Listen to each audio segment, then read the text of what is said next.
রমজানে ইফতারিতে যদি এরকম একটা ক্যারামেল এগ পুডিং থাকে তাহলে তো আর কোনো কথাই নেই, মন জুড়িয়ে যাবে আর পুষ্টিতেও ভরপুর থাকবে। আসসালামু আলাইকুম everyone, welcome back to my page. আজকে আপনাদেরকে আমি তৈরি করে দেখাবো ক্যারামেল এগ পুডিং। আর আজকে আপনাদেরকে আমি একটা পুডিং পারফেক্টভাবে তৈরি করার জন্য A to Z টিপস সহ বলে দেওয়ার চেষ্টা করব। অনেকে পুডিং বানাতে গেলে কমপ্লেন থাকে যে ক্যারামেলের কালারটা সুন্দর মতো আসে না, বাটিতে ঢালতে গেলে ভেঙে যায়, পুডিংয়ে ডিমের গন্ধ থাকে, তারপর কতটুকু দুধে কয়টা ডিম লাগবে সেটাও অনেকে বোঝে না। তো এই সব কিছুর সমাধান সহ আজকে একটা পারফেক্ট পুডিংয়ের রেসিপি শেয়ার করব আপনাদের সাথে। আশা করি আপনাদের ভালো লাগবে। আর এখানে আমি একটা পাত্রে দুধটা বসিয়ে দিলাম। আর আমি এখানে 3 কাপ দুধ নিয়েছি। 3 কাপ দুধকে আমি জাল দিয়ে ঘন করে নিব। আর আমি 3 কাপ দুধকে 1.5 কাপ দুধ করে নিব। তো আমার দুধটা জাল করা হয়ে গেছে। আর আমি এদিকে একটা পাত্র নিয়ে নিলাম। আমি যে পাত্রে পুডিংটা বসাবো ওই পাত্রে আমি ক্যারামেলটা তৈরি করে নিতেছি। আপনারা চাইলে ফ্রাই প্যানে ক্যারামেলটা তৈরি করে ওই পাত্রে সেটিং করতে পারেন। তো আমি এখানে 4 টেবিল চামচ চিনি নিলাম। আর সেই সাথে আমি এখানে দিয়ে দিব 2 টেবিল চামচ পানি। আর চেষ্টা করবেন ক্যারামেল তৈরি করার সময় কিছুটা পানি দেওয়ার জন্য, এতে করে অনেকটা সময় নিয়ে ক্যারামেলটা তৈরি করা যায় আর ক্যারামেলের কালারটা নষ্ট হওয়ার সম্ভাবনা থাকে না। তো আমি এটাকে নেড়ে তারপর আমার কাঙ্ক্ষিত কালারটা আসা পর্যন্ত অপেক্ষা করব। প্রথমে চিনিটা গলে তারপর এটা শিরায় পরিণত হবে, তারপর আস্তে আস্তে এটার কালার আসবে। তো আমি অনবরত নেড়ে আমার একটু লাইট কালার আসার পর্যন্ত অপেক্ষা করব। যখন একটু লাইট কালার চলে আসবে সে পর্যায়ে আমি চুলাটা বন্ধ করে দিব, কারণ আমি যদি বেশি কালার যেটা আমি চাচ্ছি ওইটা আসা পর্যন্ত অপেক্ষা করি তখন দেখা যাবে কি ক্যারামেলটা পড়ে যাবে। তো সেজন্য আমি হালকা একটা কালার যখন আসবে সে পর্যায়ে আমি চুলাটা বন্ধ করে দিয়ে আমি যে পাত্রের যে গরম তাপটা আছে আর চুলার যে তাপটা ওই তাপেই আমি কালারটা আনার চেষ্টা করব। বাটিটা আমি একটা সাইডে রেখে দিব কালারটা সেট হওয়ার জন্য। আর আমি এখানে 2টা ডিম নিয়েছি।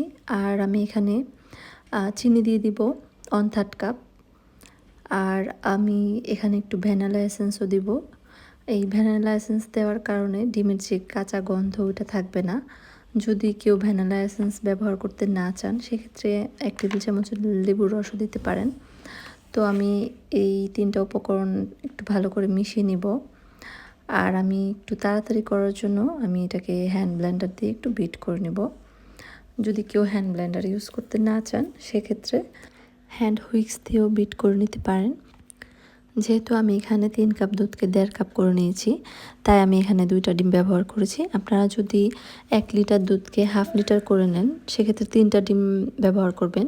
আর যদি 1 লিটার দুধকে শুধু একটা বলক তুলি পুডিং বানাতে চান সেক্ষেত্রে 5 থেকে 6টা ডিমও লাগতে পারে। তবে দুধটাকে একটু জাল করে ঘন করে নিলে সেক্ষেত্রে পুডিংয়ের টেস্টটা অনেক ভালো আসে। জাল করা দুধটাকে আমি ঠান্ডা করে নিব। আর ঠান্ডা করার পরে আমি ডিম দুধ এর মিশ্রণটাকে একটু হ্যান্ড ব্লেন্ডার দিয়ে বিট করে নিব। আর আমি ডিম আর দুধের যে পরিমাপটা বলেছি এভাবে করলে পারফেক্টভাবে পুডিংটা সেট হয়। তো অল্প একটু বিট করলেই হবে, বেশি বিট করতে হবে না।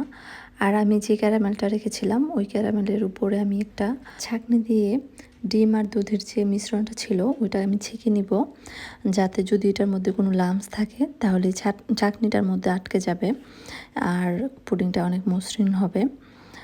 এই যে ছাঁকনির মধ্যে অনেকটা লাম্পস দেখা যাচ্ছে, এটা সহই যদি আমি পুডিংটা বসিয়ে দিতাম সেক্ষেত্রে পুডিংয়ের ভিতরে জালি জালি ভাব থাকতো। এই যে এরকম লাম্পসটা ফেলে দিতে হবে।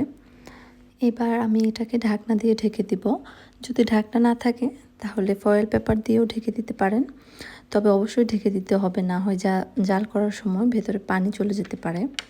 আর এখানে আমি একটা ফ্রাই প্যান বসিয়ে এটার উপর একটা কিচেন টাওয়াল দিয়ে দিলাম। আর কিচেন টাওয়ালটা দিলে কি হয়, যখন এই পানিটা দেওয়ার পর পানিটা ফুটে উঠবে বাটি নাড়াচাড়া করতে পারবে না আর পুডিংটাও টেপ খাবে না। বাটি বসিয়ে আমি অল্প একটু পানি দিয়ে দিলাম। বেশি পানি দিতে যাবে না, এতে করে পানি ফুটে বাটির ভিতরে চলে যাওয়ার সম্ভাবনা থাকে। এখন আমি ঢাকনা দিয়ে ঢেকে দিব। আর ঢাকনা দিয়ে ঢেকে আমি 20 থেকে 25 মিনিট অপেক্ষা করব। আর চুলার আঁচটা আমি রাখবো মিডিয়াম টু লোতে। তবে যদি আপনারা ছোট পাত্রে পুডিংটা কাপ পুডিংয়ের মতো করে বানান সেক্ষেত্রে সময়টা আর একটু কম লাগতে পারে।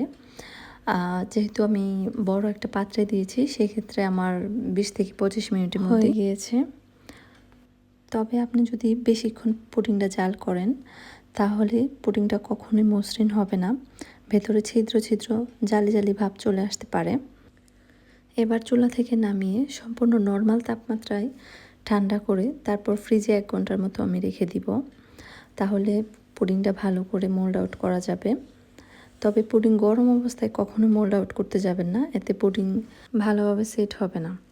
আর এরই মাঝেই তৈরি হয়ে গেল আমার ক্যারামেল এগ পুডিং। আশা করছি ভিডিওটি আপনাদের কাছে ভালো লেগেছে, আর ভালো লাগলে শেয়ার করে দিবেন আপনাদের প্রিয়জনের সাথে, যাতে আপনার প্রিয়জনও আপনাকে এরকম কলিজা ঠান্ডা করা একটা পুডিং বানিয়ে খাওয়াতে পারে। ধন্যবাদ সবাইকে ভিডিওটা শেষ পর্যন্ত দেখার জন্য।